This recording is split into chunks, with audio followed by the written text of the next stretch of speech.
नए वास्तु का उद्घाटन हुआ ऐसा जाहिर करता हूं। और इस हॉस्पिटल के जो मालिक है डॉक्टर ब्रजेश शाह, उनकी पत्नी, उनकी लड़की तन्वी, जमाई राजा का नाम क्या भैया?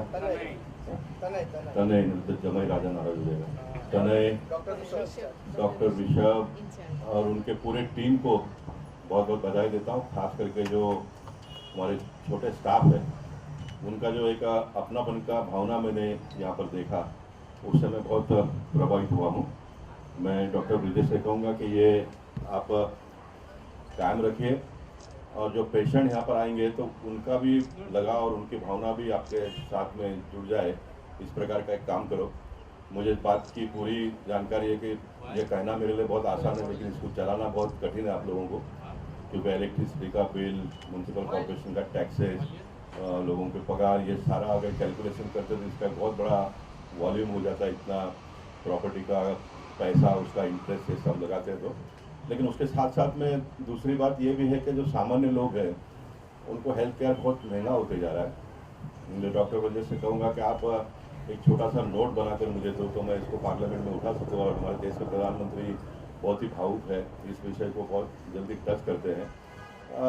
कोई हमको एक मैकेनिज्म बनाना पड़ेगा कि जिनके पास पैसे हैं उनको अच्छी सुविधा मिलनी चाहिए, ट्रीटमेंट मिलनी चाहिए, लेकिन जो सामान्य परिवार के लोग आते हैं उनको कैसा एडजस्ट हम कर पाएंगे उसका देखो।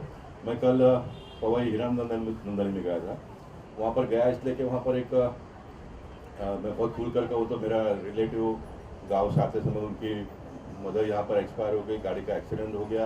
वहाँ पर शॉर्ट ट्रीटमेंट लेकर एक रॉड डाला पैर में और उसको यहाँ पर लाकर एडमिट किया 2 दिन में।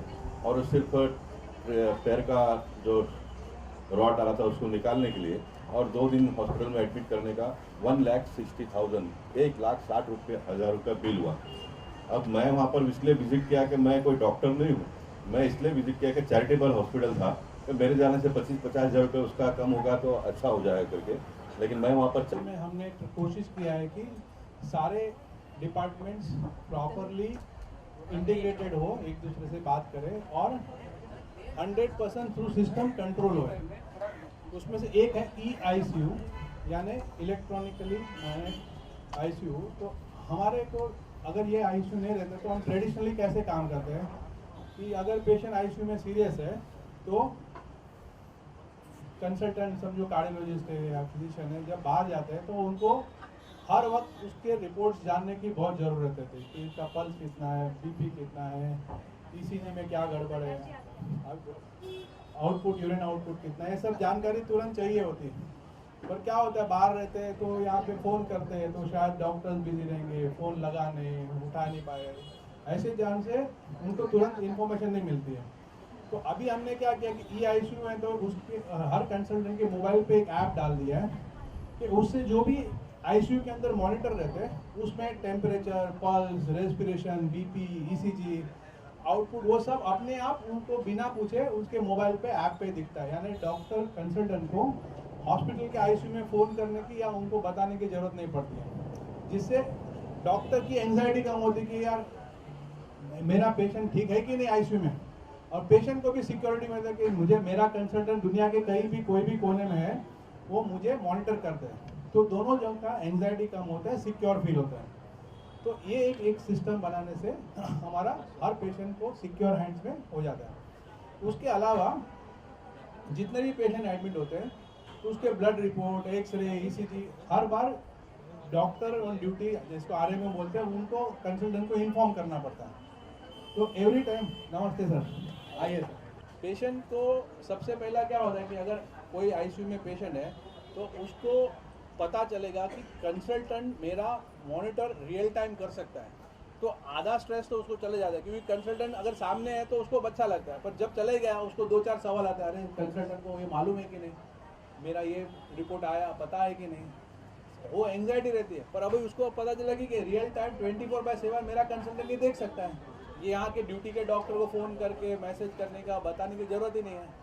तो उससे बहुत सेंस ऑफ सिक्योरिटी फील होता है, और गुड नंबर ऑफ बीमारी सिर्फ ये सेंस ऑफ सिक्योरिटी से ही चली जाती है। एक कॉन्फिडेंट बनता है कि हाँ मेरा डॉक्टर ठीक से देख सकता है, 100% मैं मॉनिटर हूँ, तो स्ट्रेस लेवल चले जाता है। नॉट ओनली पेशेंट, डॉक्टर को भी बहुत कंफर्टेबल हो जाता है कि अरे मेरा तो हर चीज़ मैं मॉनिटर कर सकता हूँ, पेशेंट का स्ट्रेस, मुझे रात को 2 बजे भी अगर कुछ गड़बड़ होगा तो मुझे पता चला, मुझे पूछने का जरूरत नहीं पड़ेगा।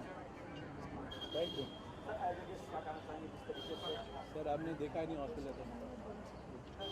वो शुक्रगुजार हूँ एपेक्स हॉस्पिटल के जो प्रमुख है, मालिक है ब्रजेश शाह जी। हमारे बोरीवली में कम से कम नहीं बोला तो उनके 3 या 4 हॉस्पिटल है, 6 हॉस्पिटल में। और सबसे बड़ी बात कि जो चंदावकर लेन में जो हॉस्पिटल है, वहाँ महात्मा फुले गांधी योजना जो है उसका पूरी तरह से वो लोग उसका गरीबों को सहायता करते हैं। आज इतने आरोग्य के बारे में कल भी उत्तर साहब ने बताया कि आरोग्य के बारे में हमारा देश बहुत पीछे है। हमने कोरोना के काल में देखा होगा, हमारे देश में मुंबई में कोरोना में आरोग्य की बहुत अच्छी से देखभाल की। तो इसी तरह से आरोग्य के लिए ज़्यादा से ज़्यादा सुविधा कैसे दी जाए, इसलिए हमारे मुख्यमंत्री जी प्रयत्न कर रहे हैं और उसमें हाथभार लगाने का काम डॉक्टर ब्रजेश शाह कर रहे हैं। अभी उन्होंने पता है ऑटोमेटेशन का सब on the spot on the one app पे सब मिलेगा। इससे मेरे ख्याल से जो अनपढ़ है थोड़ा उनको थोड़ा तकलीफ होगी, लेकिन जो पढ़े लिखे उनको अपने मोबाइल पे सब पूरा आ जाएगा। पेशेंट कैसा है, मेरे ख्याल से पहला हॉस्पिटल इतना ऑटोमेटेशन होगा जैसे मेरे बम्बई में ऐसा मुझे लगता है। पेशेंट के माँ बाप, पेशेंट के जो रिलेटिव है उसको भी यहाँ रहने की ज़रूरत नहीं पड़ेगी, इतना सब कुछ फैसिलिटी उन्होंने दे रखी है। इसलिए मैं इनका बड़ा शुक्रगुजार हूँ। एक यहाँ हॉस्पिटल आने से, सुपर स्पेशलिस्ट हॉस्पिटल मेरे मतदान क्षेत्र में नहीं था, और वो यहाँ आने से यहाँ के लोगों को काफ़ी राहत मिलेगी।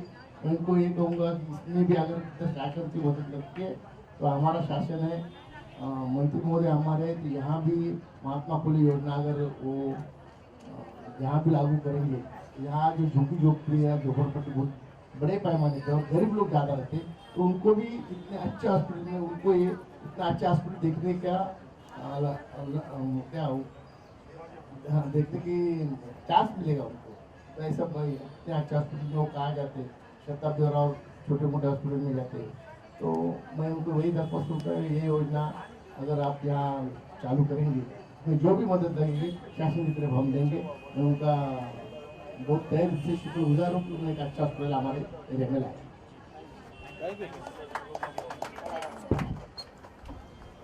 हमारे बीच बिंदु बहन जी हैं जो ब्रह्म कुमारी से आती हैं और इन्होंने 33 वर्ष अपने जीवन के देवता की